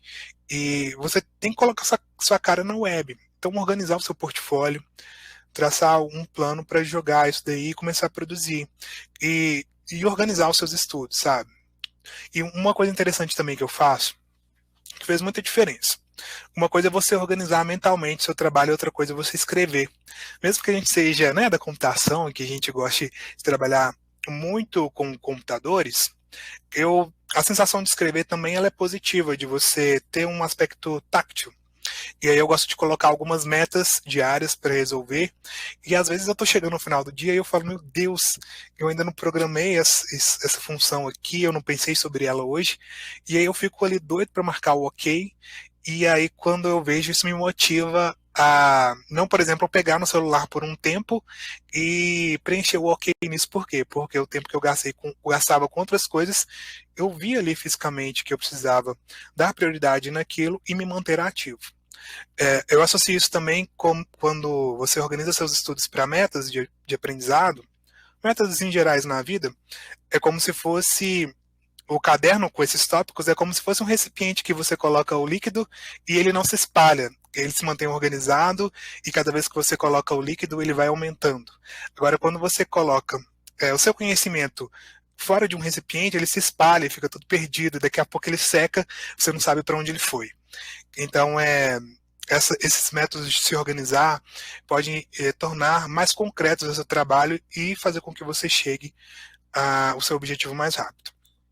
Quando eu dizia também para você não se desanimar com as dificuldades inerentes à tarefa de programação, porque com Python, sim, é mais fácil, mas programar não é uma tarefa que seja totalmente simples, porque além de resolver os problemas relacionados ao computador, a linguagem, e você precisa modelar, eventualmente, um problema do mundo real e fazer a linguagem combinar com outras, ou com as bibliotecas, e fazer a combinação toda dar certo. É importante que você pense sobre isso, mas que você mantenha no seu objetivo, porque à medida que você vai fazendo, quando você menos espera, você tem todos os resultados e eventualmente vem tudo de uma vez. E aí, às vezes, é uma charada que você precisa matar para vir tudo junto e você construir a sua aplicação, ter os resultados que você precisa, e então mostrar o seu trabalho, e aí você fala, pô, missão cumprida, e aí tudo valeu a pena. Vim com essas dicas para vocês. Quero falar um pouquinho sobre o mercado de trabalho. Eu já até falei também sobre o que a turma tem pedido, né, que é sobre mostrar o trabalho e você já trazer um pouquinho das coisas ali prontas para que o recrutador possa ver o que você está desenvolvendo, então você ter uma certa facilidade de você ser estimado. Então passa por todos esses aspectos também. Isso, né, mostrar o seu trabalho envolve também você ter mais chances de ser recrutado. Mais um golinho de água e daqui a pouquinho verdade, porque agora a gente tem uma pausinha para falar um pouquinho mais. Você pode descansar um pouco, eu vou passar mais um recado da Mentorama. Tá bom. Gente, vou tentar ser bem rápida. Aqui eu prometi para vocês explicar porque a profissão é mais vantajosa comparando a profissão concurso. Na verdade, os dois produtos são bem legais, bem assim, dá para aproveitar bastante. Só que a diferença da profissão para curso, que a profissão é conjunto de cursos, como que se fosse uma trilha. Significa que a gente, na produção, antes de criar a profissão, nós já pensamos, avaliamos o mercado, pensando os nossos alunos, o que eles vão precisar, qual tipo de conhecimento, para poder iniciar já na área nova, no mercado de trabalho, conseguir o primeiro emprego, o estágio, etc. Porém, muito vantajoso, significa que você não vai precisar procurar outro tipo de conteúdo por fora. Tá tudo dentro, bonitinho, bem organizado. Queria mostrar para você a estrutura da profissão. Dentro da profissão tem 3 cursos: curso Python do zero ao Pro, curso SQL e curso Conhecimento de Programador Universal. Eu vi as perguntas da galera, qual a diferença do curso Python do zero para a parte Pro. Na verdade, que nós tentamos criar um curso universal. O Felipe já comentou que ele tentou preparar o conteúdo para as pessoas do zero mesmo, poder conseguir desenvolver os projetos, porque é sempre difícil de começar algo do zero, né? Especialmente quando você está migrando da área. Só que nós temos a parte Pro também para quem já está na área, conheça uma coisa, porque o curso serve como para iniciante, como para pessoas que já têm algum tipo de conhecimento, mas querem se aprofundar. Eu vou mostrar para você bem rapidinho a estrutura de curso, para vocês poderem ver que cada curso é um produto super completo, que tem base de 10 mais módulos, 10, 17, 12. Então, como que eu falei antes, isso é uma notícia maravilhosa, que você não vai ter essa dor de cabeça após a conclusão da profissão, tipo, é agora. Eu não peguei isso, não peguei aquilo, agora eu vou precisar correr atrás do outro curso. Não, tá tudo dentro, tudo está preparado. E eu acredito que o Felipe também já mencionou várias vezes que na área de TI a coisa mais importante é praticar, colocar o seu conhecimento na prática. Tentar e mais uma vez tentar. Por isso nós temos um Mentorama Code Lab, laboratório prático de desenvolvimento de aplicativos para os alunos da Mentorama. É uma comunidade de alunos de diversos cursos com o objetivo de criar aplicativos reais. Então, isso é uma oportunidade maravilhosa para vocês, para poder treinar bastante. Você terá um mentor expert do mercado de programação, você vai ganhar experiência no desenvolvimento de serviços web, também vai conseguir algumas habilidades de desenvolvimento de equipe e networking com pessoas afins e representantes da indústria de programação, e você vai conseguir criar projetos reais para o portfólio, que a gente já decidiu e já mencionamos aqui, que o portfólio hoje em dia vale muito mais do que certificado, porque te representa no mercado. Assim que você consegue mostrar para representante da empresa o que você consegue, certo? E na defesa do seu projeto de conclusão, você não vai usar case aleatório. Você vai trabalhar na base de um case real. É muito maravilhoso que mesmo no processo de defesa representante de uma empresa que é nosso parceiro, pode perceber você e chamar para o primeiro estágio, tudo é possível. Assim, é o nosso certificado do Mentorama. Quem sabe que daqui a alguns meses pode ter seu nome aqui, a gente pode colocar você como exemplo. O currículo, após a conclusão da profissão, a gente colocou um salário médio de R$6.000, mas lembrando que pode ser como menos e também pode ser mais. Tudo depende de você. E também uma boa notícia, a gente não vai deixar vocês após a conclusão da profissão. Nós temos o nosso centro de carreira, você pode ver aqui a foto de Gisele Sales, o head do centro de carreira. O que é centro de carreira? É um projeto para ajudar vocês, os nossos alunos, a achar o seu primeiro estágio, o emprego do sonho após a conclusão de profissão. O centro de carreira inclui diretrizes e suporte com currículo e portfólio, workshops com especialistas da área, empresas reais na defesa do projeto final, definimos porque isso é muito importante. E consultoria individual sobre carreira. Então, a gente vai te ajudar, vai ensinar como é que você pode montar o seu currículo, portfólio, como é que você tem que procurar a empresa. Vamos te dar dicas para passar com sucesso pelas entrevistas. É muito, muito mais. Gente, É muito maravilhoso. E, além dos cursos, a profissão inclui os produtos assim, bem diferenciados. 4 orientações por ano sobre a carreira escolhidas, 6 workshops diferentes ao longo do ano, laboratórios aceleradores do curso escolhido e consultas ao vivo com os mentores. Olha, tanta coisa, além de 3 cursos, tem a profissão, por isso é bem mais vantajoso. E aqui gostaria de mostrar para você a sua jornada profissional, aqui com a Mentorama. Você vai assistir às aulas online, você vai realizar as tarefas de casa, receber os feedbacks dos professores. Tem os alunos que, mesmo assim, mesmo no meio do caminho, já conseguiu o primeiro estágio. Isso é possível, sim. No final das contas, você vai defender o seu projeto final e nosso centro de carreira vai te ajudar a achar o seu primeiro emprego, gente. Então, bora aproveitar, ainda dá tempo, presta atenção no chat de novo, que vai aparecer o botão promocional. Gente, não tenha medo de clicar no botão. Clicando no botão, você vai comprar nada, porque eu também sou dessas, eu sempre tenho medo de clicar em alguma coisa e comprar sem querer. Não, você somente vai garantir a sua vaga na promoção. A promoção de hoje é maravilhosa. O valor é diferente do valor que você pode ver no landing page da profissão. Somente hoje, somente para vocês que assistiram esse webinar, temos um desconto incrível. Então, fique até o final, que eu vou explicar mais sobre os valores, mas você já pode garantir a sua vaga e também concorrer a um curso gratuito. Gente, bora clicar no botão. Felipe, pode voltar para o seu conteúdo. Vou soltar só no final, antes das perguntas e respostas, a última parte sobre os valores. Lembrando, gente, fique até o final, que nós vamos disponibilizar o link para certificado e o link para a lista dos livros. Certo. Bom, então, falando aqui do mercado para o desenvolvedor Python, então você pode ganhar dinheiro com Python encontrando clientes. Eu acho que para você começar a ganhar dinheiro com Python, essa talvez seja uma tarefa difícil, assim, de você conseguir verificar quais são os verdadeiros potenciais e como você pode ir até esses clientes e mostrar o que você já fez. Então, além de saber programar, obviamente, ter um portfólio de projetos e conseguir ter essa sensibilidade de detectar possíveis demandas que você possa resolver. Felipe, só desculpa te interromper, mil desculpas. É só para você lembrar, colocar de volta a sua apresentação. Ok, eu tirei a minha, para não deixar rolar assim muito tempo. Claro, dessa vez eu tinha colocado de novo, mas aí agora tá rodando. Não, infelizmente não apareceu ainda. Tá bom, tô tentando aqui. Eu vou tentar tirar a minha, vou ver se vai te ajudar. Tenta colocar agora, que eu tirei a minha. Okay. Ou você vai precisar colocar F5. Talvez sim. Agora foi. Né? Agora foi, tudo certo, tudo ótimo. Bom, então...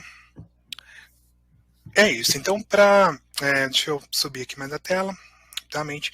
Então, você precisa encontrar esses clientes e algumas das tarefas básicas que são relacionadas àqueles projetos que eu já te contei, relacionado à automatização de tarefas, desenvolvimento para web, trabalhar também como freelance, e você também tem as atuações que são relacionadas também a empresas que podem demandar um programador Python, acadêmico, como também é meu caso, para resolver problemas relacionados a pesquisas e suprassumo da tecnologia, vamos dizer, e também setor público, que são questões de concurso também. Então você pode estudar Python para poder entrar nessas mais diversas áreas. Aproveitando aqui, quando a gente fala sobre esses trabalhos, aí eu vi uma pergunta que fala sobre o WordPress e o Python. Primeiramente, a gente pode desenvolver para a web utilizando frameworks como o WordPress. E o WordPress, não necessariamente você precisa programar em Python. São coisas assim diferentes, sabe? Você pode integrar, por exemplo, alguns scripts de Python no WordPress e automatizar alguma tarefinha lá dentro dele. Mas não é exatamente utilizar o WordPress dentro do Python, sabe? Então você pode usar, por exemplo, para desenvolver o web WordPress, pode também desenvolver o web com o Django, né, utilizando a linguagem de programação Python. Então são ali tecnologias diferentes. Talvez pensar separado o WordPress aqui e o Python mais Django aqui seja um caminho melhor para o entendimento. E é isso. Aí a gente tem aqui, vamos falar sobre a média salarial. Então, a gente tem basicamente uma média salarial nessa fonte de informação, que é o vagas.com, e que o desenvolvedor Python inicia ganhando R$ 2.166, ele pode vir a ganhar 17.009 e pode ter um valor médio de 4.130. E geralmente a formação mais comum é sistemas de informação. E dentro das atividades que ele desenvolve, geralmente estão voltadas para web, né? Desenvolvimento, manutenção. Aqui já, desculpa, mas desenvolvimento e manutenção engloba o geral, né? Depois logo aqui vem o web, que combina com aquela quantidade de programadores que a gente viu relacionados aos ecossistemas, desenvolvimento de portais e tudo mais. Vamos aqui mais a uma fonte de informação, dessa vez aqui no Glassdoor, que fala sobre o salário de desenvolvedor Python, que chega em média em torno de 4.400 e podendo chegar a 8.000, e um baixo seria 2.000, que também combina, 3.000, quer dizer, que combina também com a outra fonte, que está mais ou menos ali próximo. E aí, onde e como você pode praticar? Então, assim, se você quer começar hoje, agora com Python, nunca começou, eu te convido então a entrar no Google Colab. Vamos lá comigo, para a gente ver rapidamente.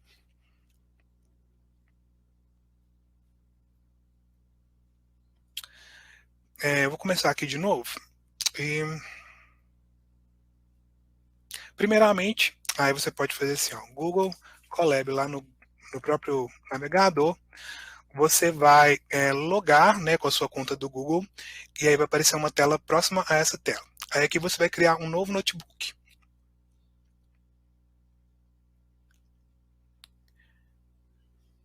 E aqui a gente pode modificar, por exemplo, o nome, Mentorama, por exemplo. E aqui a gente vai começar a programar da maneira mais simples possível, com print hello world. Ou se você quiser, a gente pode programar em Assembly, como eu disse lá dos anos 80, mas acho que ninguém vai querer. Então, repara que no início a gente tinha aqui execução, eu aperto play para ele rodar e logo eu já tenho o retorno. Então, nessa estrutura, nesse ambiente, eu posso programar em termos de código e também eu posso inserir textos. Então, este é meu primeiro programa. E a ideia desse ambiente de programação é fazer como se fosse mesmo um caderno em que a gente pode organizar os nossos blocos de estudo, por exemplo, e logo em seguida a gente coloca um bloco de código que oferece um resultado. Aí a gente pode também clicar e agora vamos trabalhar aqui declarando variáveis, por exemplo. Então eu vou começar a declarar uma variável que a ideia aqui é a gente vai fazer uma soma simples e imprimir. Então primeiro eu declaro a variável A, que recebe o valor 3. Repara que aqui a gente não precisa nem de ponto e vírgula. E aqui eu crio uma outra variável que é a soma, e a gente coloca aqui A mais B. E depois a gente pode colocar aqui soma. Vamos ver o que acontece. Aí ele já me coloca o valor da nossa soma. Vamos conferir? Então, 3 mais 6, 9, soma, beleza. Aí dá 9, isso, certinho.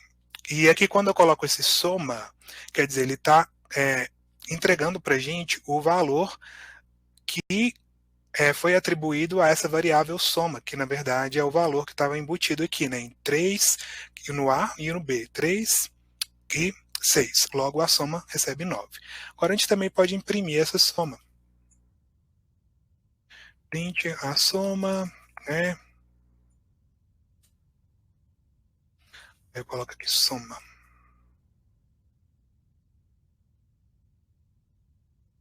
Dou play de novo. E aí eu tenho aqui um início simples com Python. A gente pode também trabalhar com funções, né? O def, soma. E aí, enfim, aí depois a gente digita os blocos de código em cima e faz as iterações das funções. E a gente vai evoluindo no código. Agora a gente também pode programar, na verdade sim, a gente pode fazer algumas configurações básicas nesse ambiente. A gente pode trabalhar aqui com light, dark, que é o tema, enfim, a gente muda aqui como ele se parece para a gente, aqui no editar configurações do notebook. Aí tem uma característica muito legal, gosto sempre de frisar também, porque foi importante para mim, é que a gente tem, nesse sistema aqui do Google Colab, uma possibilidade de usar uma GPU que o próprio Google empresta para a gente. Então, muitas tarefas a gente demanda autoprocessamento. E através aqui do editar, né? Vamos aqui de novo, ó, editar, configurações de notebook, a gente pode falar assim, opa, agora eu quero usar uma GPU.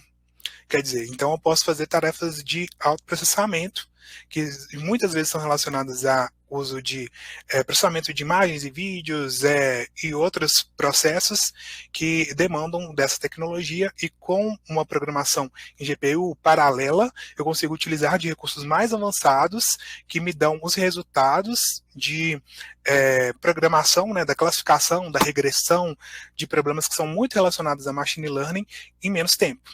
Veja bem, quando a gente está programando como aquela programação simples que eu fiz, né, soma, multiplicação, a gente tem a linguagem, os códigos, eles sendo interpretados aqui na tela. Então, assim, são simples, mas tarefas mais complexas que envolvem aprendizado de máquina, machine learning, a máquina precisa aprender, então ela demora um tempo processando, então ela demanda de alguns recursos de hardware que como, por exemplo, uma GPU, que pode facilitar esse processamento. O Google Colab é uma ferramenta muito simples que você pode começar. Uma outra também é o Anaconda. A gente pode ver aqui rapidamente. Anaconda.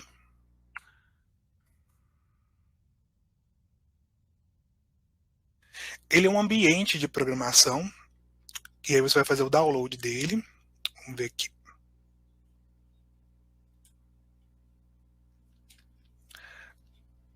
A gente vai pegar a individual edição, a gente vai baixar ela, e a gente pode, a gente vai ter um ambiente, eu não quero me estender muito, mas eu tenho ele aqui instalado. Vocês precisam olhar aqui, olha, ele é free, tá bom? O anaconda.com. Deixa eu ver se temos aqui a parte de downloads.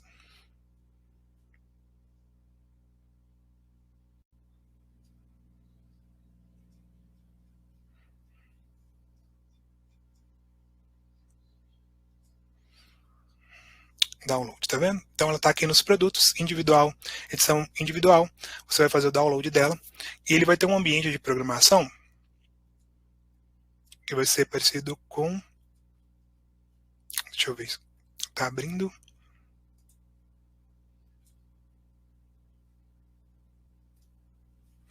Isso daqui. Então, a partir do momento que você fez download, né, de novo, naquele site do Anaconda, edição individual, aí você vai iniciar o seu notebook por aqui. E aí esse notebook, o Jupyter Notebook, ele é muito parecido com o Google Colab. Então, qual que é a vantagem do Google Colab em relação ao Anaconda? O Anaconda você precisa instalar e você precisa colocar ele na sua máquina. Tem alguns requisitos básicos de sistema, mas com o Google Colab você não precisa instalar nada, você precisa ter uma conta no Google. Então, de novo, né, como a gente fez aqui na Mentorama,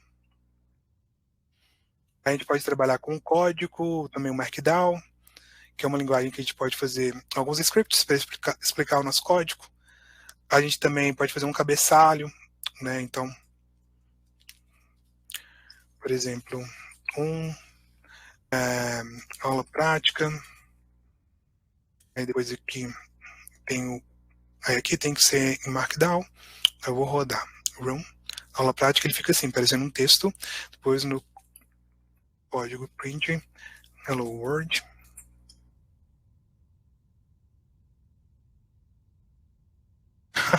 Word, isso. Aí depois, vendo, ele imprime A igual a B, A igual a 2, B igual a 3, 4.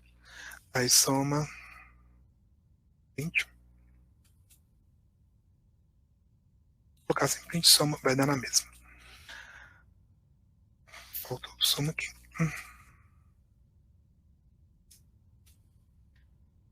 Coisa simples, muito simples, tá? Aqui a gente está falando só sobre declarações de variáveis muito simples. E vamos ver aqui também. Então, vamos ver aqui o type. Já. A gente vai ver qual é o tipo da variável. Aí ele me conta aqui que a variável A, ela é do tipo inteiro, mas se eu colocar aqui 2.4, coloco ela do tipo float. Se eu, por exemplo, colocar aqui nome, eu vou colocar Felipe, eu coloco aqui o tipo nome, aí deu erro, vamos ver.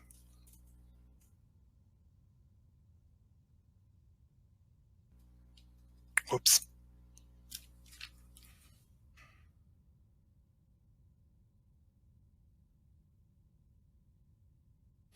Name is not defined. Óbvio.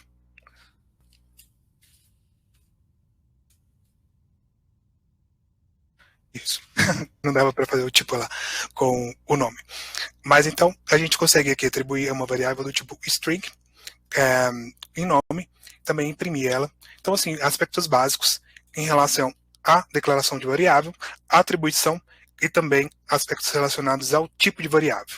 Então, assim, aqui tipo, foi o básico do básico para você começar a entender a comparação entre o Anaconda, o Jupyter Notebook e também o Google Colab. Agora também a gente pode pensar sobre outras alternativas, outras ideias para você começar. Vamos voltar aqui no outras possibilidades de você programar em Python. Eu só queria especificar, gente, se tá ruim para você enxergar, é só para você dar um zoom, porque a qualidade tá ok. Só você aproximar um pouquinho, tá? Que vai dar para ver direitinho. E aí, para a gente já poder partir para as perguntas, a gente também pode programar Python a partir de aplicativos de celulares, como, por exemplo, aplicativos utilizando como o QPython 3L, o PyDroid 3, Aprenda Python, que são voltados para Android. Também a gente tem aqui o Pythonista 3, que você pode usar lá no iOS e fazer pequenos scripts. Obviamente, para esses scripts, você não consegue algo muito complexo, mas você consegue ali testar a sintaxe básica, como eu fiz aqui agora, para você poder aprender a programar em Python. E aí, muitas pessoas também perguntaram sobre quais IDEs começarem a utilizar. Quando a gente fala sobre ambientes, né, de desenvolvimento que muitos programadores utilizam, aí o Visual Studio Code ele ganha. Porque assim, se você pode trabalhar com Visual Studio Code de uma maneira assim interessante, porque ele te permite trabalhar com várias linguagens utilizando a mesma ferramenta. Então você instala o Visual Studio Code e aí tem uns módulos que você pode digitar lá Python. Aí ele já instala uma quantidade de módulos e ferramentas para você trabalhar com Python. Se você quiser trabalhar com Java, também da mesma forma, e assim sucessivamente. Além disso, é um ambiente gostoso também de trabalhar. O Visual Studio, normal, o Notepad++, mas nesse caso que eu não indico apenas para uma edição de código rápido, porque o Notepad++ ele não te dá uma leitura de erros tão simples. E ele praticamente não te dá uma leitura de erros, ele só te dá algumas marcações de legibilidade de código. O IntelliJ ele está vindo com tudo no mercado também, tem sido utilizado com grandes empresas. O Vim também muito utilizado para quem usa Linux, né, também.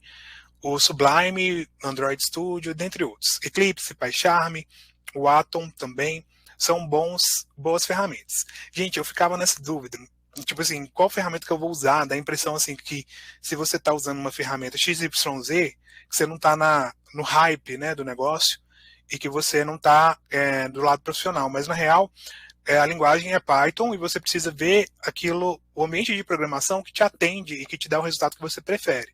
Então, assim, não sou eu que vou te dizer. Isso aqui eu estou te contando para confirmar que a popularidade que talvez você possa começar experimentando por essas. Mas, de novo, o Visual Studio Code ele é bom, eu gosto dele para poder fazer algumas tarefas relacionadas a Deep Learning, em relação também a aplicações web, não, aplicações desktop. Eu gosto do Google Colab e do Anaconda para fazer análise de dados e algumas coisas relacionadas a machine learning. Então, assim, para cada coisinha você pode experimentar algo. E basicamente esses dois primeiros que eu te mostrei, eles estão muito voltados mesmo para machine learning, deep learning e análise de dados, porque facilitam o compartilhamento de código e também tem todas aquelas integrações com o GPU, a apresentação do código em formato de notebook também é algo favorável ao aprendizado, dentre outros. E agora chegamos ao fim com as dúvidas. Muito obrigado. Certo. Mas vai ter mais uma última parte da apresentação da Mentorama e nós vamos para a parte das perguntas e respostas. Gente, você já pode começar a mandar suas perguntas, lembrando para vocês ficarem até o final, que nós vamos já liberar o link para certificado e lista dos livros. Então, não deixem de mandar suas perguntas que Felipe vai tentar responder todas, mas vamos ver. E vamos falar sobre os valores que eu prometi para vocês hoje, um desconto bem legal, bem diferente. Se nós vamos somar todos os cursos separadamente, vamos ter um valor bem alto, porque... Por exemplo, o curso Python do Zero Pro tem valor 4.726, o curso SQL 4.620, e no total vai ser o valor, no final, 11.401. Também, lembrando que além dos cursos, nós temos os produtos exclusivos dentro da profissão. As orientações, workshops, laboratório, consultas ao vivo. E o valor de tudo isso é R$12.000. É caro esse, mas também, se você vai fazer a pesquisa pela conta própria, que eu já fiz, uma consulta ao vivo com um mentor expert da área tem um valor a partir de R$500 por uma hora. Isso é o valor mínimo, na verdade, é uma coisa bem cara. Assim, que o conhecimento bom tem um valor alto. Se nós vamos somar o valor dos cursos com o valor desses produtos, nós vamos ter um valor total de R$23.401. Mas nós tentamos sempre trazer algo melhor para os nossos alunos, porém decidimos baixar primeiramente o valor até 11.220. Mas também entendemos essa situação no Brasil, no mercado de trabalho, e também queremos que os nossos alunos da Mentorama sempre poder ter as condições melhores possíveis. Porém, somente hoje, somente para vocês, nós vamos lançar a promoção de 60%, 60, gente, desconto incrível. Então, você vai poder comprar a profissão por valor R$4.488. É um valor alto, sim, um pouco alto. Mas, lembrando, quando você vai entrar na área nova, no mercado de trabalho novo, você vai competir com as pessoas que já têm um curso, já têm currículo completo, que já terminou várias coisas, tem vários certificados. Então, para você iniciar e crescer na área, você precisa de conhecimento, sim. E se você vai pensar sobre a vida nova, um salário novo na área de TI que você pode ter, você vai ver que você vai poder fechar essa parcela, esse valor, também com acréscimo no seu salário, porque pensando no futuro não é um valor tão alto, que, na verdade... Se nós vamos comparar com a vida, esse valor não é nada que a gente não consegue. Você pode pagar esse valor à vista, parcelar em 12 vezes sem juros, e também temos possibilidade de você parcelar esse valor em 24 vezes. O valor da parcela é R$221,49. Gente, olha que legal. R$230 por mês pode mudar a sua vida toda. Gente, se existe um investimento que sempre vai valer a pena, e é um investimento no conhecimento. Porque ninguém nunca tira isso de vocês. Lembrando que, com certeza, você pode estudar por conta própria, mas quando a representante, o recrutante da firma vai avaliar o seu currículo, para ele vai valer a pena cada certificado, sua experiência, o que você já fez. Porém, não é suficiente você estudar por coisa própria e não tem nenhum tipo de certificado que prova isso. E também nós temos programa de crédito estudantil com parceiro 100% confiável. Se você não quer passar o cartão de crédito, você pode parcelar no boleto em até 24 vezes. Para tirar suas dúvidas, clique no botão e fale com nossos gerentes de venda, que eles vão te explicar tudo bonitinho, direitinho. E também, vocês já pensaram que vocês podem pagar 5% agora do valor e começar a pagar daqui 6 meses? Na Mentorama isso é possível, sim, gente. O próximo pagamento somente daqui 6 meses, pagamento adiado na Mentorama. Então, gente, bora aproveitar que tem todas as possibilidades para todo mundo. E vocês já pensaram por que nós temos hoje em dia mais do que 3.000 alunos? Porque eles permaneceram com a gente?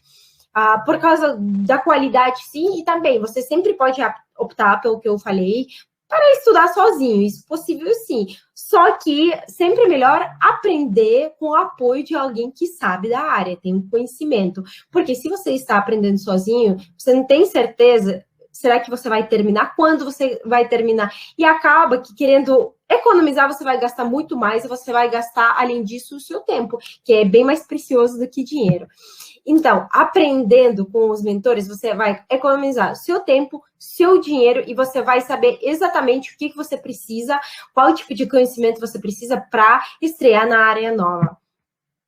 Gente, ainda dá tempo, nós vamos ter a parte das perguntas e respostas agora, porém, você ainda pode concorrer os cinco vagas, as 5 vagas para ganhar um curso como presente e também conseguir a valor promocional para essa profissão. Restam 20 inscrições com esse preço, então correm, clique no botão. Se você tem dúvidas, você não tem certeza, será que isso mesmo você quer? Lembrando que a gente tem, dentro da Mentorama, nós temos mais do que 40 cursos, você pode tirar todas as suas dúvidas com os nossos consultores, eles vão te ajudar, guiar, explicar como é que funciona, então bora clicar no botão, vamos mudar a vida junto com a Mentorama, porque o futuro pode ser belo com conhecimento novo.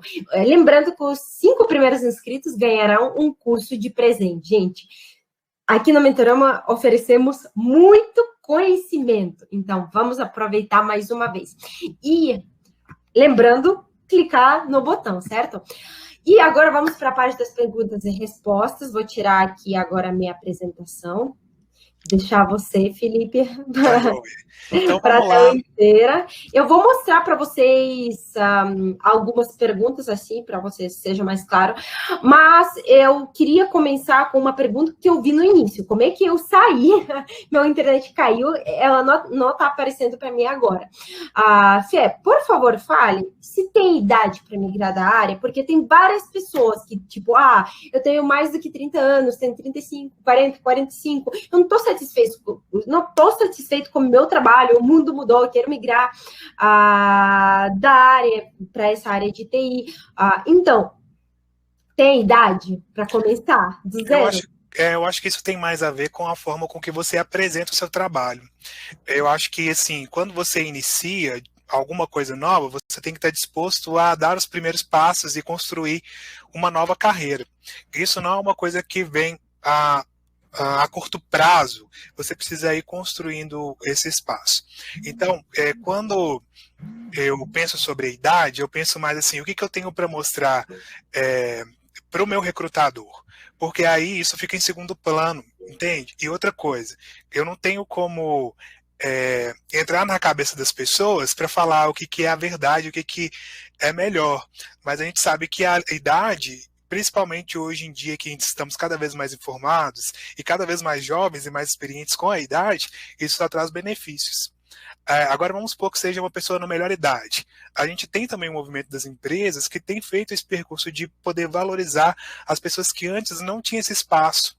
E eu vejo relatos assim, tinha um senhorzinho lá que trabalhava com programação e ele contribuía de uma forma diferente, com experiência, expertise e não só a mão na massa no hype do negócio, mas que a contribuição dele era muito positiva.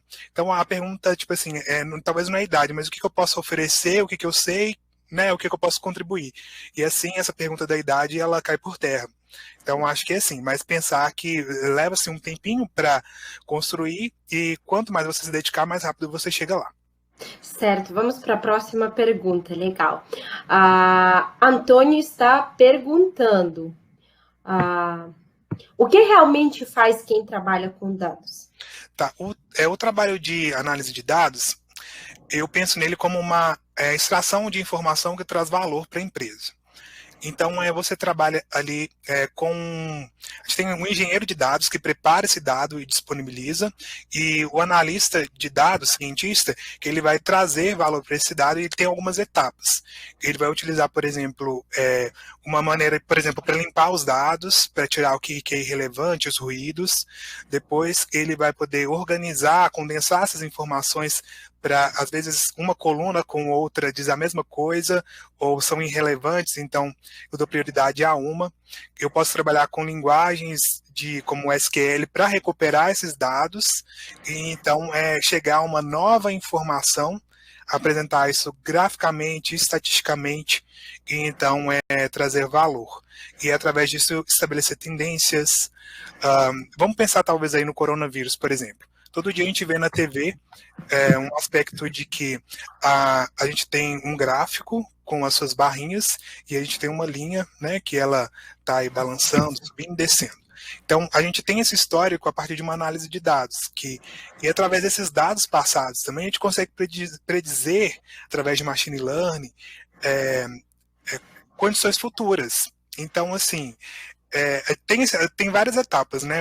O problema em si, o tratamento dos dados, a obtenção da informação, que é mostrado para a gente, e a predição, que é pensar sobre esses dados a partir de modelos que você constrói, e então entregar um valor para a empresa, algo que ainda ela não conhece. Aprendizado de máquina e deep learning também pode vir junto. Certo. Vamos para a próxima pergunta. Será que vamos conseguir ajudar o Gabriel? O Gabriel está perguntando: Python ainda é bem abstrato para mim. Como faço para entender melhor? Você falou que no mercado de trabalho iremos trabalhar resolvendo situações de comunicação entre plataformas, requisições de aplicações. Ainda é um pouco abstrato para mim. Me ajuda. Eu acho que quando a gente começa a programar, na verdade a programação em geral ela tem um pouco ali da abstração, que é abstrato mesmo, encapsulamento de dados, apesar de que o Python, ele escancara um pouco para a gente algumas coisas. Mas não trate isso, Gabriel, como uma verdade absoluta, porque cada caso é um caso. Quando eu falei sobre APIs e conectividades, é desejável que um usuário avançado saiba isso, mas depende do que você vai fazer. Eventualmente, quando você trabalha com outras aplicações, automatização de algumas tarefas, de repente você pode fazer de uma maneira mais simples. Então depende muito assim do que você vai resolver, do problema que você vai resolver, né? E tem a ver com o seu contexto do trabalho, do problema em si. Então acho que conhecendo um pouco da linguagem, sabendo modelar o problema, é uma tarefa que é o que demanda talvez um pouco mais de tempo. Certo. Vamos para a próxima pergunta. A Nathalie está perguntando. Lembrando, gente, que o certificado, o link para certificado e lista dos livros já está disponível, certo? Podem aproveitar. Nathalie está perguntando. Python é código aberto, então como usá-lo garantindo confidencialidade? Nossa, que palavra difícil para mim. De uma empresa. Eu adorei a pergunta. Interessante. Eu penso o seguinte, quando a gente vamos pensar também o Python como uma linguagem e um outro tópico de conhecimento que é segurança da informação.